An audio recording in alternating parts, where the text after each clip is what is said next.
in the house with Hurricane Betsy Barnes, and our medical segment is brought to you each week by Mary Bird Perkins, Our Lady of the Lake Cancer Center. And today we are so excited to have back on a return visit Dr. John Lyons, who's a surgeon at Mary Bird Perkins, Our Lady of the Lake Cancer Center.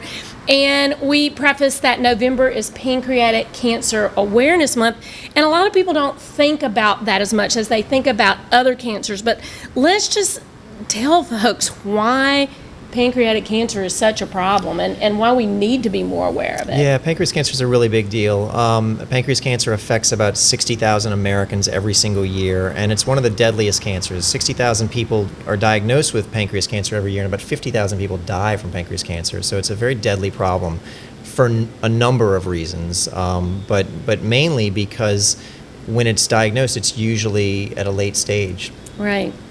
It's not one of those things that we have great screening tests or we haven't had them, we don't think about them, so people present with symptoms and signs. Right. So let's talk about what are some of those signs that people should be alert for. It's challenging because the symptoms tend to be nonspecific. They tend to be things like weight loss. Sometimes people can get jaundiced.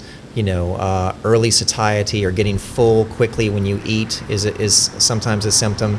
But a symptom that we're more attuned to more recently actually is new onset diabetes, and that can be an indicator, yes. That is crazy, and I really wouldn't have even thought about that. Yeah. I mean, I've had some friends who were diagnosed with pancreatic cancer, and sometimes it was just that a fellow employee or somebody said, gee, your eyes are looking a little yellow. Yeah. And then they went in, and got tested. But as you said, had no other symptoms. And just like with ovarian cancer that I dealt with all the time, they are so nonspecific. Sometimes people look at that list and they might go, right, oh, I have this or that. But they're nonspecific. They're related to a lot of other things too.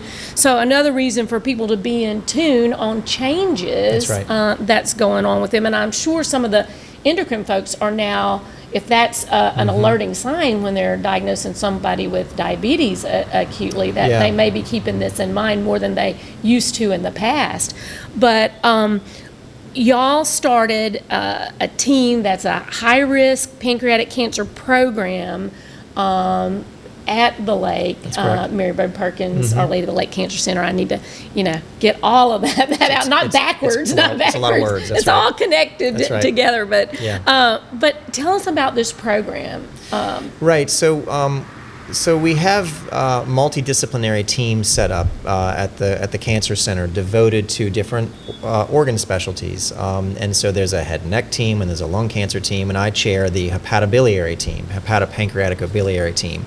And so this is a multidisciplinary team that comprises surgeons, medical oncologists, radiation oncologists, clinical trialists, dietitians, radiologists, pathologists. It's a whole spectrum of physicians and other healthcare providers who come together to really push the needle forward in advancing care regarding these diseases in our community. So it's keeping up with the standards in America. This is what they're doing elsewhere. We need to be doing this, or why aren't we doing this, or is it really worth doing this? Those types of things. Looking at our trial portfolio, looking at the clinical trials that we can offer here. So there's a lot that goes into it. One of the things that we've done amongst those is we've developed the first high-risk pancreas cancer screening program in the state. So there is something now for screening. Yes. And let's talk about when you say high risk pancreatic cancer screening. A lot of people may not know, are they even high risk? I mean, who is eligible for that? How is the program actually working? Sure. So I need to start by saying this isn't screening for everybody. So there are only a handful of things that we can screen for, as you know, cervix, right? Mammography for breast, colonoscopy for colon, prostate. So the screening for pancreas cancer is really designed for people who are high risk. The screening for pancreas, it tends to be very intensive, and it's really just not feasible to do it to the entire population because it's so intensive and the yield is so low. Right.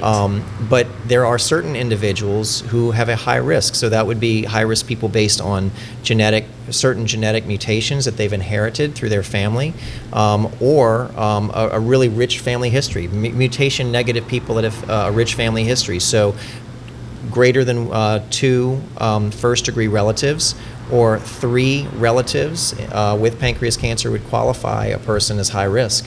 So not any cancer, just specifically that cancer. Correct. That's right. Specifically pancreas cancer. Or there are certain combinations of a genetic mutation with a family history that may also confer a high risk.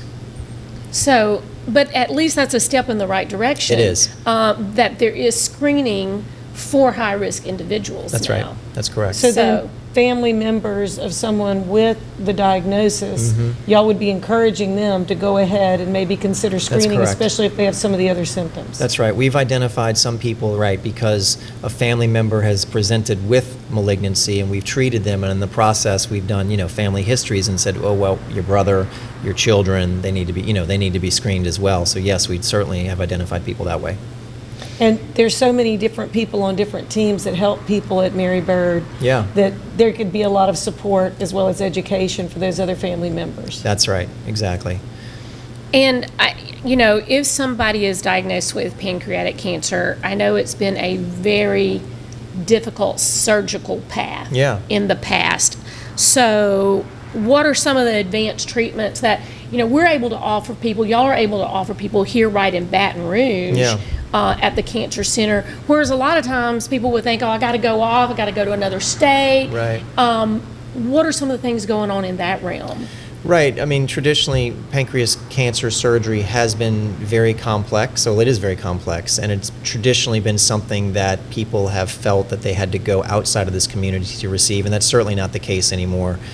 We do a lot of pancreas cancer surgery I do and my partners do.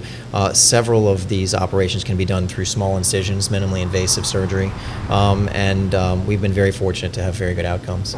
So in the past, they would have had to have that, huge cut, That's bigger correct. recovery. That's right.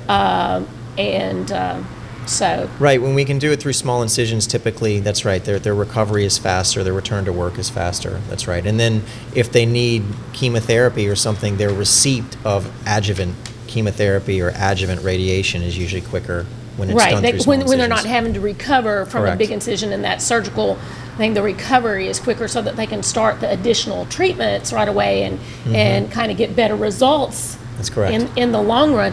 And I know a lot of times, because people are thinking and they're like, a lot of times people are even going, well, where is my pancreas? Right. A lot of times you're not knowing. It's a very hidden thing. It is. And that's why it is so hard for y'all to get to surgically. That is right. incredible that you're able to get That's right. to it through a minimally invasive Right. surgical technique. That's right. Yeah. Yeah. No, it's not up in the center. No, it's in the back. Yeah. So it hides, which is also probably why those symptoms show up late and people show up with advanced disease, because it is an organ that kind of hides itself.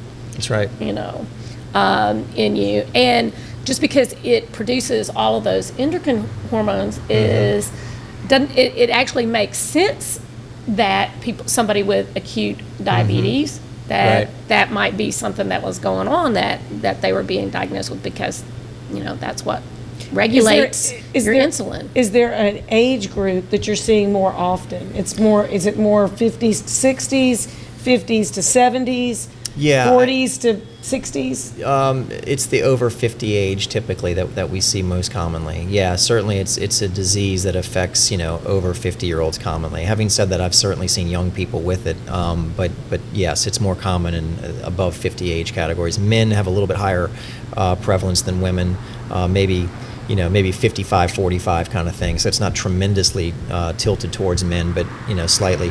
Obesity is thought to be a risk factor. That was my next question. Cigarettes are a risk factor, like everything. Those are the main things. Yeah.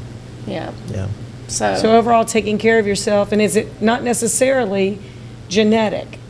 And do you see only a genetic pattern, or can it be someone that has not had any, or maybe doesn't know their history? Yeah, that's right. So most cases of pancreas cancer, or any kind of cancer really, are probably what we would call sporadic.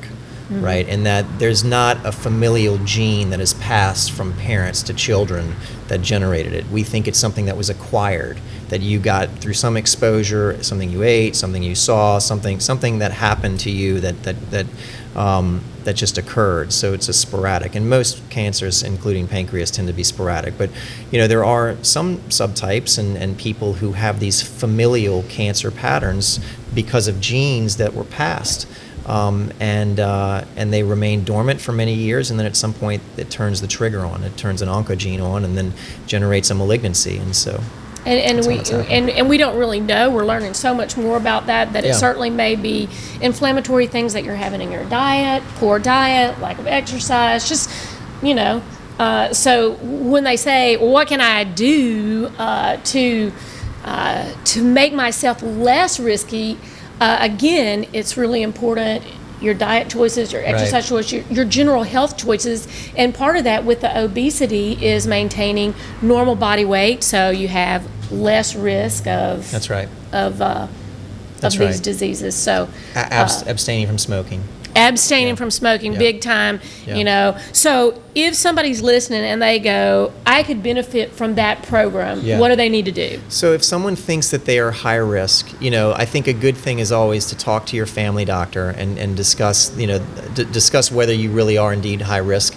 And then we're happy to see high risk individuals. So they can call our number, 225-769-5656, or they can check us out on the web, which would be marybirdlake.org/pancreas. Absolutely. And thank you so much for joining us My again. pleasure. We've been Thank talking with Dr. John Lyons, who is a surgeon at Mary Bird Perkins Our Lady of the Lake Cancer Center. And thank you for bringing out a lot of this information that folks aren't aware of, and the fact that it is Pancreatic Cancer Awareness Month. And up next, we are going to be talking about Friendsgiving with our folks at City Slice. So